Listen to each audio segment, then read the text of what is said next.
avec certains teams. Sur les 51 équipages engagés, près de...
Salut à tous, bienvenue à Rouen en France pour la 46e édition des célèbres 24 heures motonautiques. Une épreuve mythique comptant pour la première manche du championnat du monde d'endurance qui se déroule cette année sur 3 rendez-vous. Mais place à la fête sur les quais de Seine avec cette année aux 24 heures une participation record malgré la conjoncture difficile et quelques VIP en vedette. Quelques 51 teams engagés au total dont une majorité de catamarans inscrits en classe 2 et en classe 3, les catégories reines.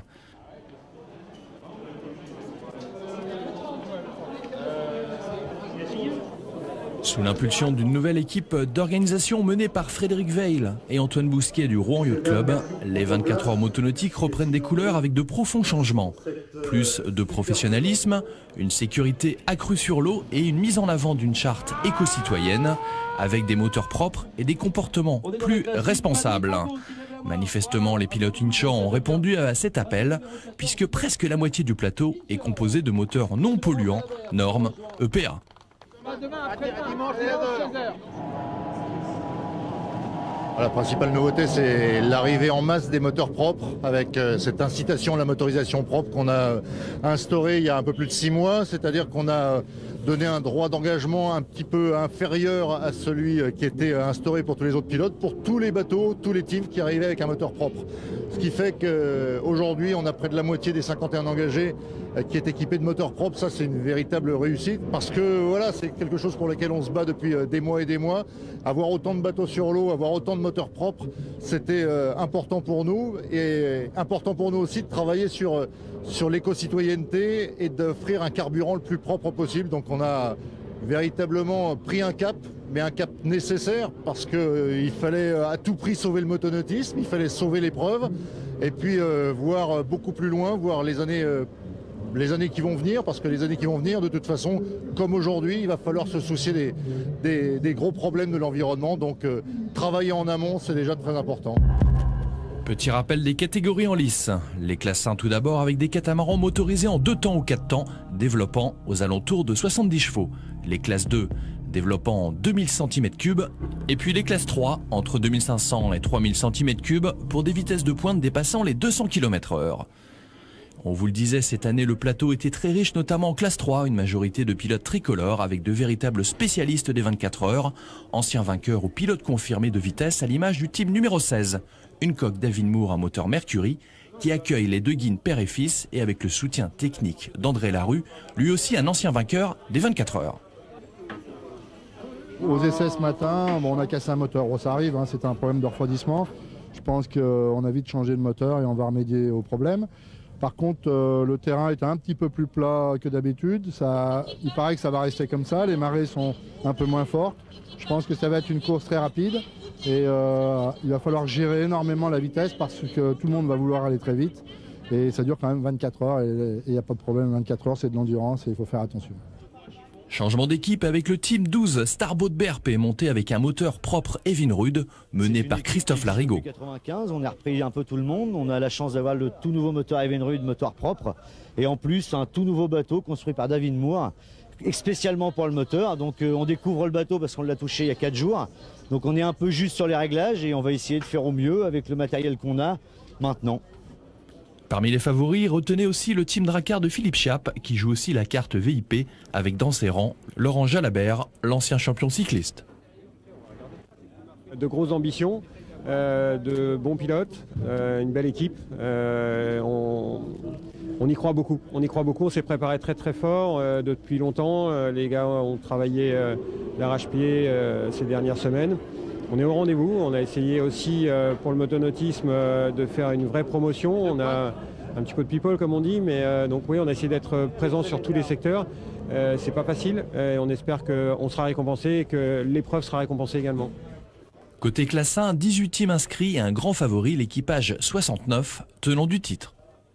À Rouen, c'est bien organisé vu qu'on tourne en rond, donc du coup il n'y a pas de croisement de circuit. Le plus gros risque c'est quand on va sortir pour aller ravitailler.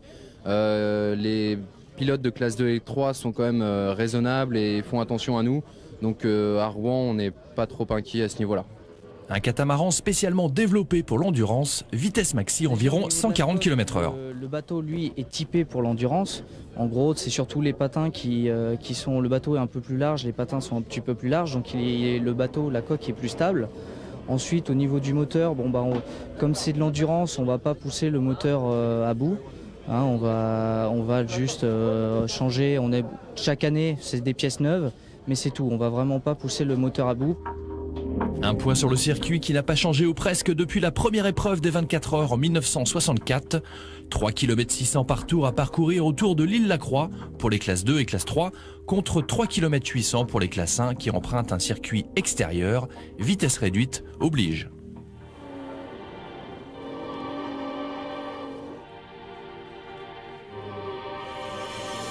Samedi 2 mai 2009, c'est donc bien parti pour les 24 heures de ronde infernale. La météo est bonne, le plan d'eau raisonnable et d'entrée, les catamarans vont assurer le spectacle.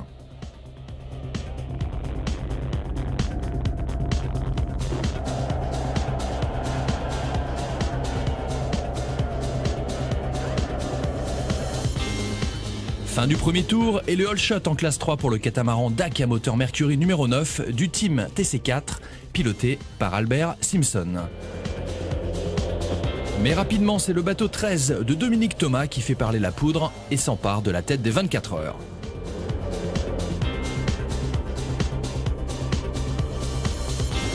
En classe 1, le team favori numéro 69 des étudiants a déjà fait la différence. Ils occupent tout de suite la tête de la catégorie. Malgré une météo plutôt favorable, les premiers tours de piste ne résistent pas longtemps à plusieurs catamarans. Préparation incertaine, erreur de pilotage ou mauvais coup du sort, les 24 heures ne tardent pas à désigner ses premières victimes. Ce retour au stand laisse présager une course plus longue et toujours difficile, qui fait aussi la réputation de l'épreuve. Un point sur la première heure de la course.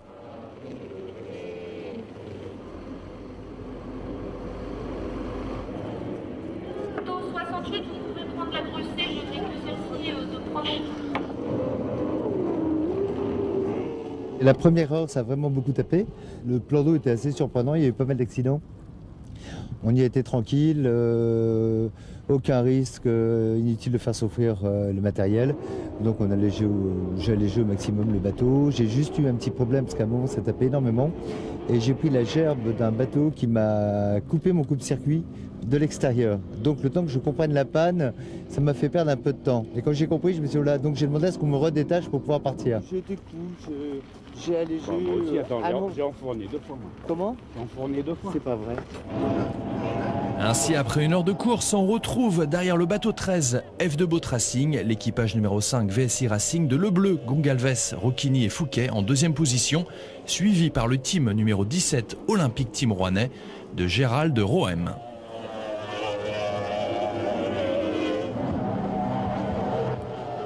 En classe 2, c'est le team breton numéro 32 qui mène la danse. L'équipage de Sébastien Lemoine précède le team X des Roguez et le team Lutz, mais la course est encore très longue.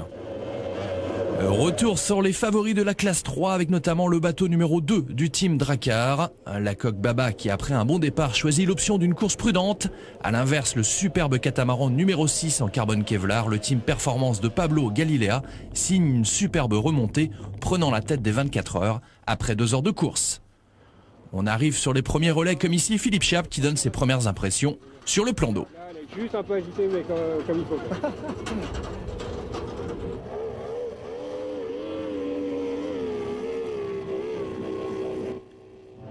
En revanche, mauvais début pour le team numéro 12 Starboat BRP. Le catamaran a fait un tonneau spectaculaire avec aux commandes Fred Talent. Le bateau est très endommagé, mais finalement la coque Moore va pouvoir repartir, même si une victoire à Rouen paraît complètement utopique.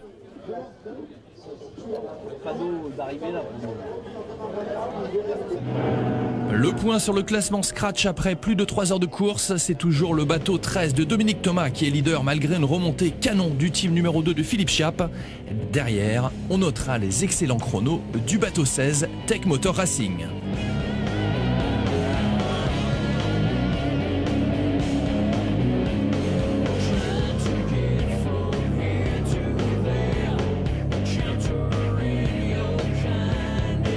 Excellente moyenne aussi pour le team performance numéro 6, avec cette fois le jeune prodige Tullio Abate, digne successeur du clan italien des pilotes.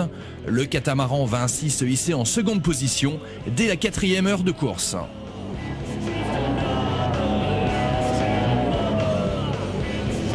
Autre favori, le team Casino numéro 1, vainqueur en 2008. Le catamaran de Philippe Masselin va plutôt bien. Après 4 heures de course, le team n'est qu'à 5 tours du premier, très prometteur. On a beaucoup plus de concurrence qu'on va dire que ces 5 dernières années, donc ça annonce une très belle course. Alors effectivement, en ayant le numéro 1, on a un petit peu plus la pression que les autres.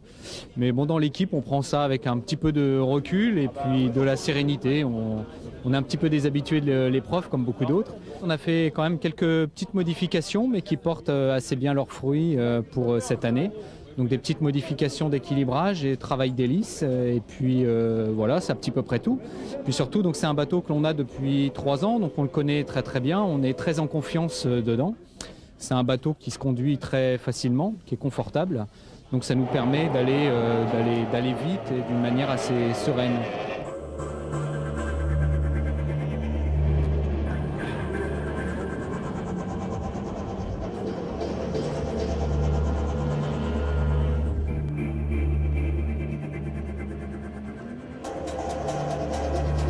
La nuit est maintenant bien tombée sur la Seine, alors que le bateau numéro 1 du team Casino occupe maintenant la seconde position devant le team Drakkar numéro 2 de Philippe Chiappe.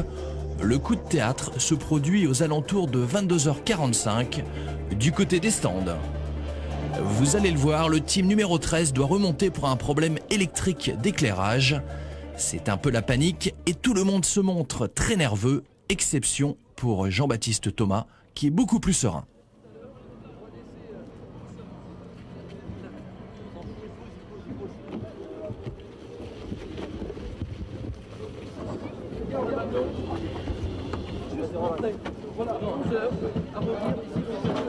Vas-y, je vais chercher ton ami.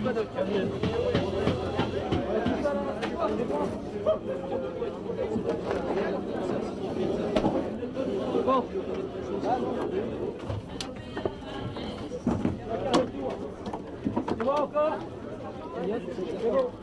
Bon, qu'est-ce qui s'est passé exactement? J'ai un problème d'éclairage à l'avant. Pour l'instant, tout se passe bien à part ça? Ouais, très bien, très bien. Attention, au côté là, à droite. Passe à gauche, à droite. Allez, à gauche, à gauche. Attention.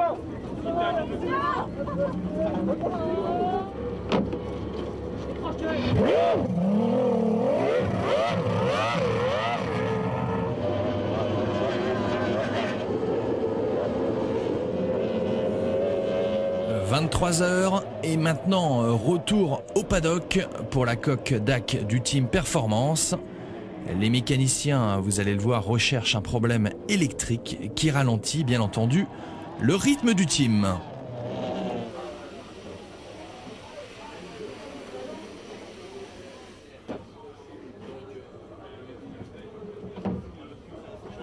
Donc il n'y avait pas de trim. Il n'y avait pas de trim, non, il n'y avait pas de trim. That's wrong, yeah. That isn't. What do you do?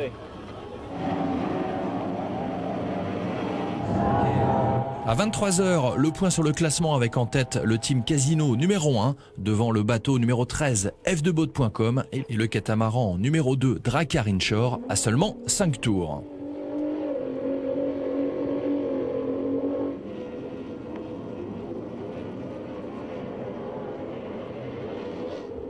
Puis un nouveau rebondissement en tête à 23h35 du côté des classes 3 avec le team Casino numéro 1. Philippe Masselin s'est fait surprendre à pleine vitesse.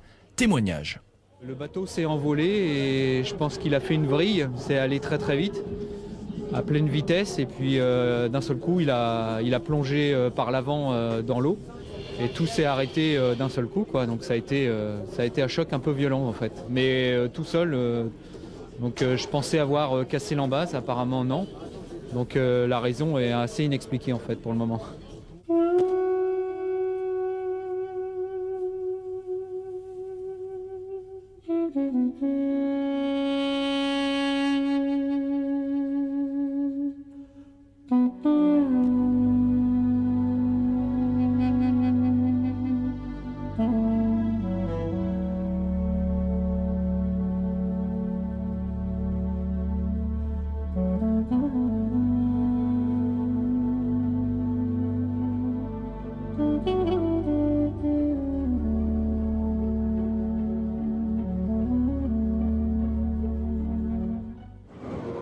Classique à Rouen, la nuit ne va pas être tendre avec certains teams. Sur les 51 équipages engagés, près d'une vingtaine de bateaux vont connaître des fortunes diverses, allant du problème mécanique à la collision en passant par un flip. Du coup, dans les stands, les plus téméraires tentent de finir l'épreuve coûte que coûte. Exemple avec le bateau numéro 17 ou encore le Starboat BRP de Christophe Larigot et Pascal Bernard, ou encore le team numéro 13 qui va connaître quelques temps plus tard un nouveau problème.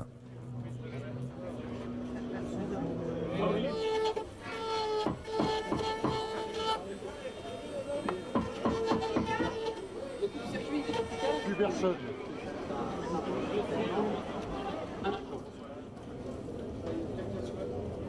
Le bateau il est là, qu'est-ce qu'on fait? On prend 2 secondes? Oui, 2 secondes. La pointe était défaite. Et le bateau il faisait encore quelques tours et la remontée. Voilà.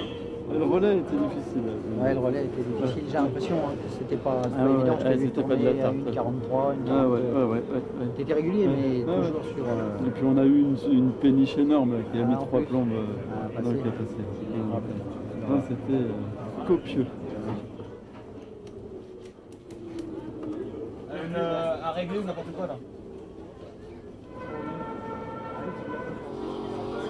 Dimanche 3 mai 2009, la nuit a été très difficile pour les pilotes comme pour l'équipe d'organisation. En effet, la course a dû être neutralisée entre 3h30 et 4h30 du matin, le catamaran numéro 13 ayant heurté un bateau de sécurité en plein remorquage. Après quelques débats, les 24 heures repartent, l'occasion de faire le point sur les classes 1 et notre champion Laurent Jalabert, dont c'était le baptême du feu à Rouen au sein du team Drakkar Inshore.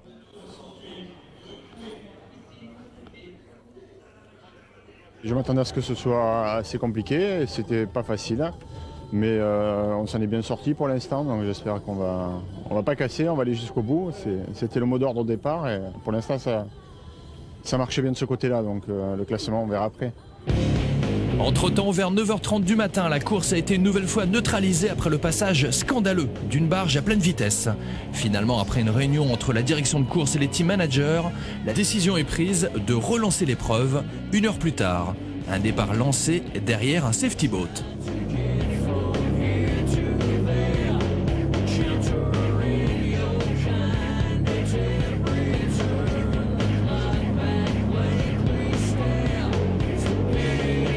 En classe 3, c'est le team numéro 16 de Roy, Bersou, Deguine, père et fils qui a pris le commandement de la course.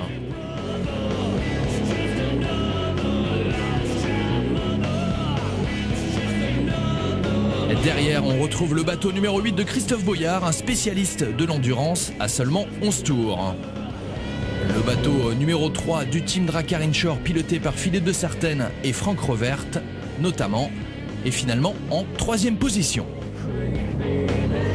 Puis moins d'1 heure plus tard, le bateau 17 accroche une bouée et se retourne. La course des 24 heures est une nouvelle fois neutralisée avant un nouveau départ lancé.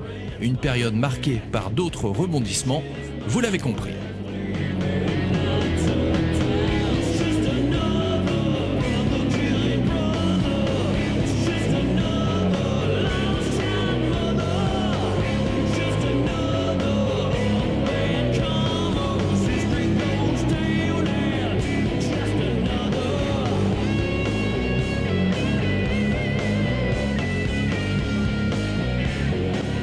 Déception aussi pour le team Performance qui partait à Rouen pour au moins un podium. Le voilà en grande difficulté une nouvelle fois, manque de chance. On est super bien parti hier après-midi, on était pratiquement en tête, première, deuxième, et au bout de 4 heures, on a eu des problèmes électriques qui ont duré jusqu'à maintenant. C'est depuis midi qu'on tourne sans trim, dans une position neutrale, pour juste tourner, pour avoir des tours, mais on n'arrive pas à comprendre qu'est-ce qui s'est passé.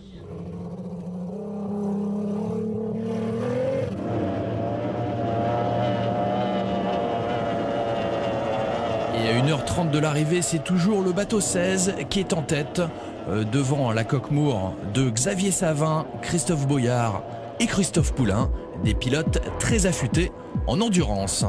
En 3e position, le team Drakkar numéro 3 qui accueille le pilote suédois de F1 Pierre Lundin reste en embuscade, signant ainsi les meilleurs temps au tour.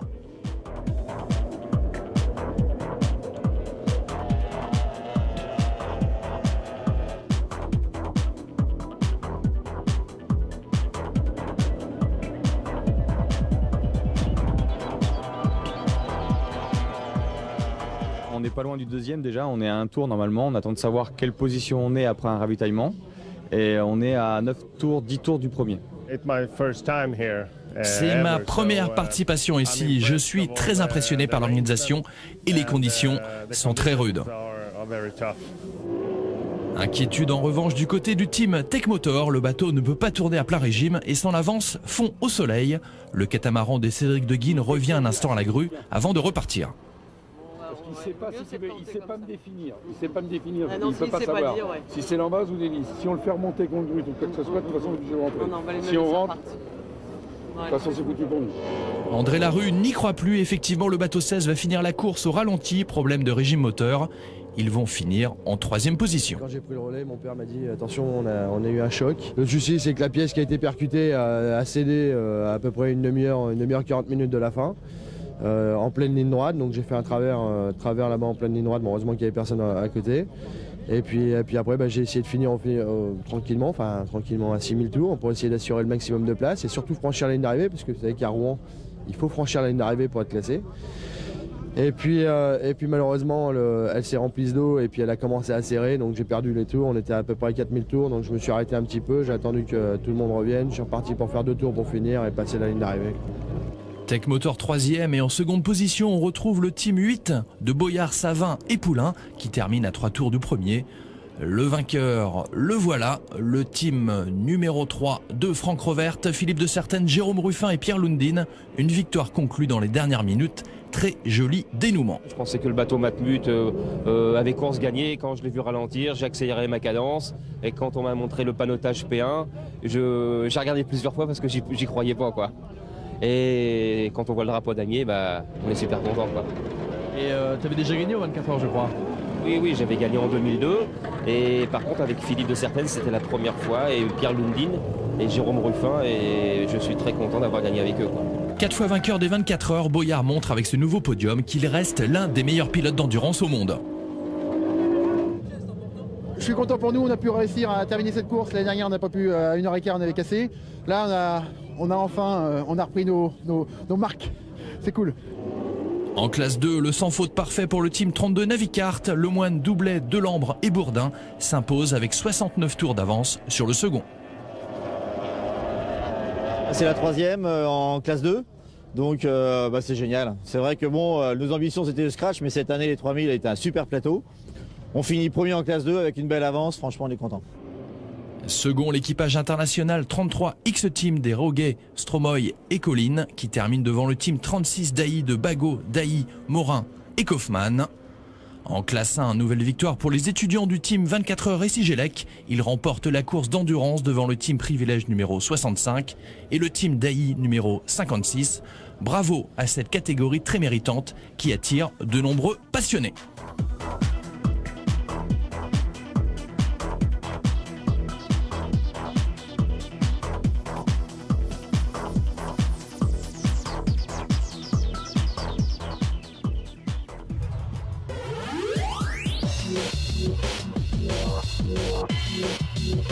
Yeah. Wow,